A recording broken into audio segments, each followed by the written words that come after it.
आपण मैंने जानती कि कहीं पालन करा जाए महाशिवरात्रि।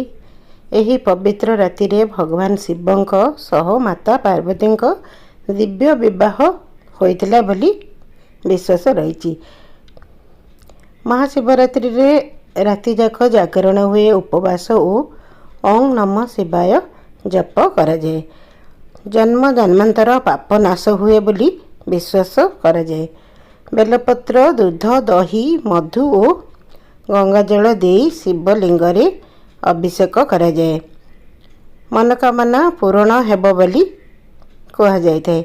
आज राति रे मात्र एक थर हृदय कहतु ओम नमः शिवाय।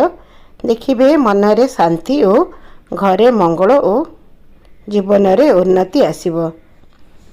आज हमें जानिबा यही पवित्र महाशिवरात्रि रे मंदिर रे एवं घरे केमिति सठिक भाव में भगवान शिवंकर पूजा करिबा। यही विधि अनुसार पूजा करिले शिवंक कृपा निश्चित मिले। सकाळे स्नान करी सफा सुतरा कपड़ा पिंधिबा दरकार। धला वस्त्र अधिक शुभ होता है। पूजा सामग्री सब आगु रेडी कर रखिए। जेहेतु सकाଳେ मंदिर गला बेलपत्र, दूध, दीप, घी, फूल, दही, मधु, घी, गंगाजल, बेलपत्र ये सब नहीं रेडी कर रखिथे और सकाଳେ पूजा करिया को जिबे।